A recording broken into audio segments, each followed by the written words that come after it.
Hello there, doctors. Welcome to Doctors Online Success. I'm Dr. Ann Trung. I'm Dr. Michael Meng. So, in today's session, we are going to talk about how to pick your niche and why is it important. Sometimes doctor will ask me, what niche? Like Niche.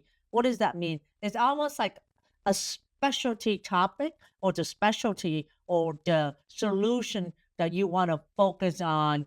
That is like the more niche you are, the better. It's kind of like the doctors we work with, mastermind, they will focus on like knee pain for pickleball players or weight loss for women over 50 or pregnant women over 30 first pregnancy. Those are the niche. And we're going to talk about why you should niche down and why that is important. Yeah. So here's the thing that you have to understand is like people say, well, if you do that, you're going to kind of limit your scope. It's like my mentor told me, like, if you try to sell to everybody, you're really selling to nobody because it's just so big. Even something like you say, oh, my niche is weight loss. Weight loss isn't a niche. It's an industry. It's a multi-billion-dollar industry. And unless you've got deep pockets to market that, you'd have a very difficult time doing that. So that's why it's important that you align with something, that your niche aligns with your expertise, with your passion, with current market demand. So that's what we're going to talk about today. So, Mike, how does the doctor determine where's the market demand for his or her niche? Yeah, I think it first starts off, even before market demand, is like, why should you go into this? And the easiest way is like, what is your own knowledge? What is your own expertise? What do you know, like the back of the hand that you just keep saying again and again and again? I like to use the examples like, if you could go on stage and talk about X topic for the next 10 to 15 minutes, what would it be? And that's usually the best thing. If you've never done this before, we talk about what we know. And so for doctors, and it could be what conditions, healthcare conditions that you take care of. What problems do you see that you are currently seeing in your niche or in your market do you feel is unserved? Are there some frustrations that you see patients are going through that their needs are not being met? Is there something that you could provide that's faster, more efficient, that's better, that's easier? And we're just talking about health niches right now. We're just talking about medical niches. I know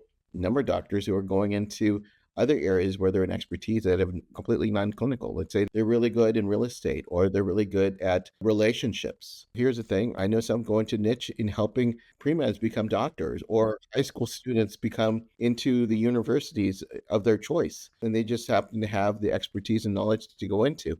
So that's where I would first start is identifying what problem that you can solve better than anyone else. That's where I would start. Then, in terms of market demand, once you've identified, let me a few niches you want to go to, is there things that you can validate your demand into it? I use something called Google Trends. You can go to trends.google.com and you can find out, like, are people actively searching for this particular treatment or this particular service? Is it social media? What are the people talking about? Are there Facebook groups associated with it?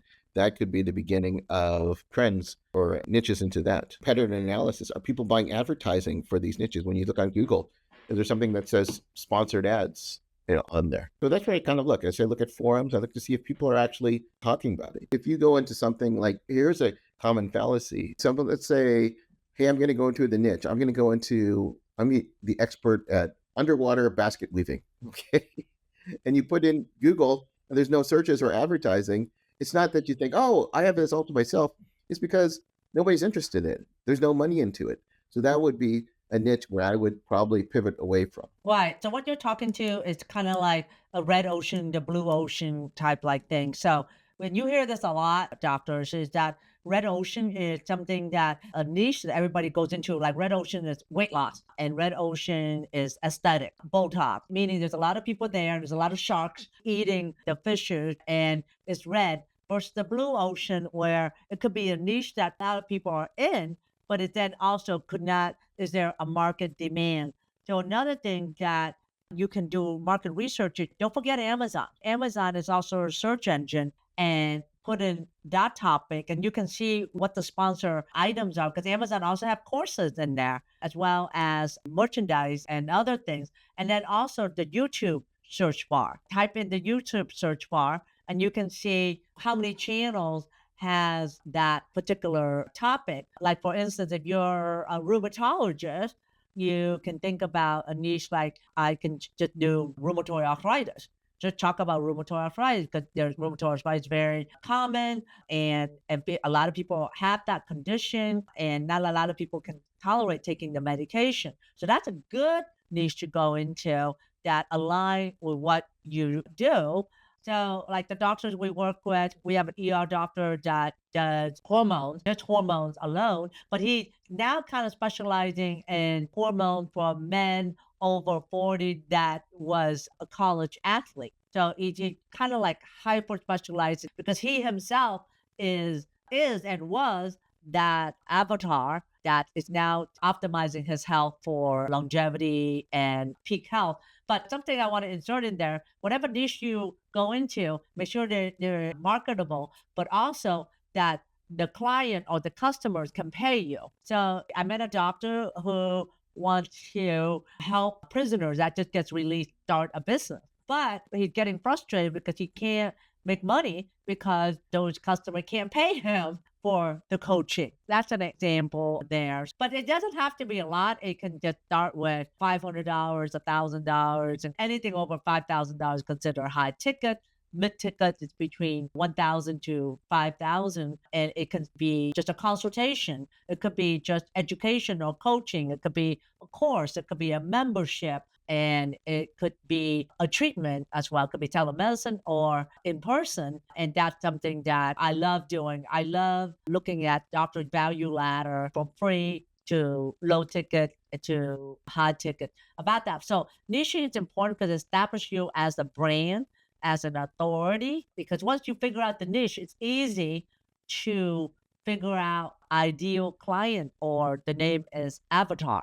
And once you figure out who that is, then you can create content or videos, education video towards that person who will be more likely to watch your video. That's why niching is so important, but it's also help you hyper focus. What you need to do is like, I'm a pain management doctor and I can treat pain from head to toe, but to focus on my online content, erectile dysfunction, and I wrote a book on it and create all my online content about it and won the Two Comma Club Award, which is creating over $1 million in online revenue in less than a year, and also over 100,000 subscribers here at this plaque from YouTube. But it's because what I did was I went niche. I just talk about erectile dysfunction, causes, symptoms, treatment, alternative, and device. That's all I talk about. Been talking about that for the last 2.5 years. So, what are your thoughts, Mike? I think it's what's great is because unlike a lot of doctors, they said, well, I need to get me to become an expert. I need to get a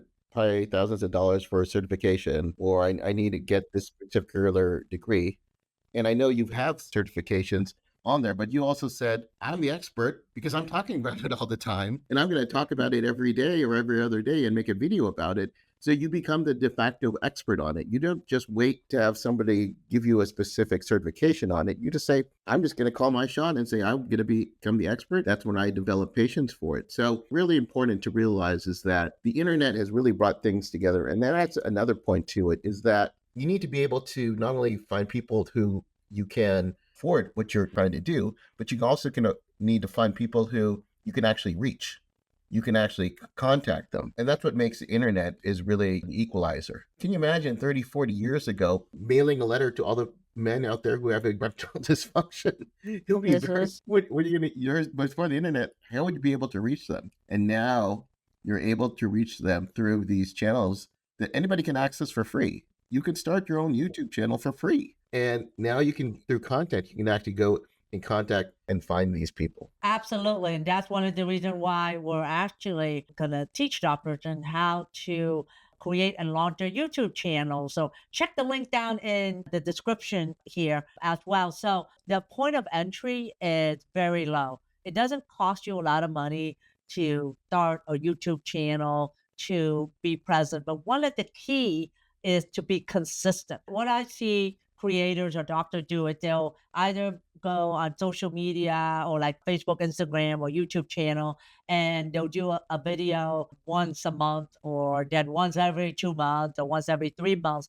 The key to success, social media, is consistency, showing up every week or every day and just creating content, because that's how develop traction, and that's how you're able to kind of almost like draw the attention to yourself. But because you're niche down, you're talking to that particular population that wants to listen to you and wants to follow you. And that's why I talk about erectile dysfunction fit. That's why our channel named Doctors Online Success, because we want to reach out to doctors to show them how to have impact and being online. Because, like Mike said, like 30 years ago, if we're going to reach anybody, it has to be through ads in a newspaper or magazine or mail postcard to the house, which costs a lot of money. And the entry, you would have to have, that's why big companies succeed and smaller companies struggles, because they don't have that budget. But now you can open up a YouTube channel for free and a Facebook account or an Instagram account, even TikTok account, and then just use your phone, the camera to record. And even the microphone from the phone is very good. But you can buy a good dynamic microphone like the one I have here for $50, and a fairly good webcam for $50 as well. The things are getting cheaper and cheaper for you to create content. But we hear doctors say, well, I want to help everybody. I have a pain management doctor we work with, and he said, well, I do pain. I take care of pain from head to toe. So I want to help everybody. But they think that if they want to help everybody, what happens is that you can't help everybody with every pain condition, because when you help everybody, you help no one. Just remember this: when you are creating content, is there's an acronym WFM, is what's in it for me. And so the viewers will only watch videos or content that is what's in it for them, what they're going to get out of it. And for me, I'm not going to watch a cooking video because I don't have time to cook, but I'll watch a marketing video. I'll watch how to market and reach the masses one to many, and I'll watch Alex Hamosi any day, anytime. So, any last thought before we go? I think to sum up with your niche is you need to find, I think the sweet spot is you need to be an expert, you have expertise. I also think you need to enjoy, working with this audience. You might say, hey, I find a niche in working with antisocial personalities. You may be an expert, but maybe that's not the audience that you want to work with. I'm not here to judge, but generally the audience is the one you go to. Is one of my niches is I work with physicians because I like working with physicians. And then number two is there's got to be demand for it. There's got to be a demand that people are actually paying for these products and services. So find something that correlates with your expertise, your passion, and then you're on the way for the foundation for a very profitable business. Yeah, I just want to insert in that this is a great niche. So one of our doctors that we coach, he has this niche that I thought was a great idea with Indian immigrants. When they come to the U.S., they can only stay for 6 months, and he provides primary care services for them for 6 months that they're here.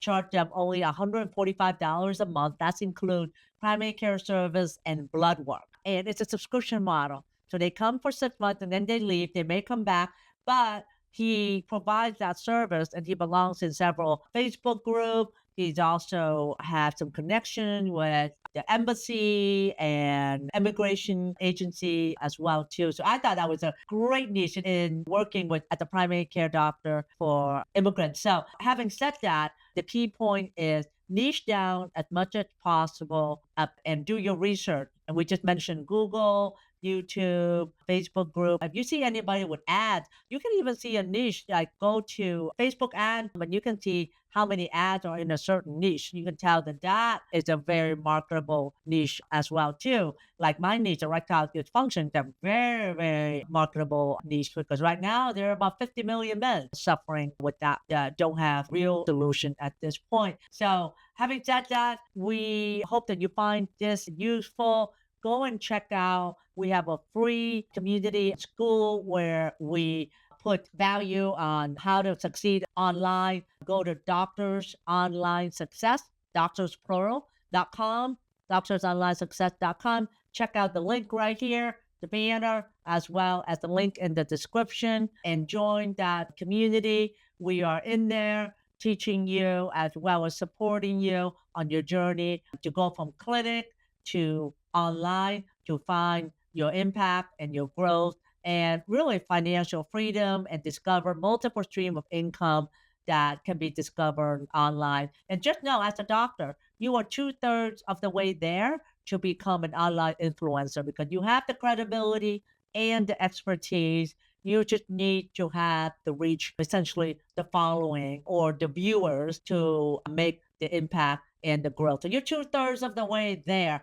I can't think of anyone else that is more qualified to be an influencer than a doctor like yourself. So I just hope that you believe, take action, and know that it can be done and never settle for being undervalued. All right. Thanks, guys. Take care.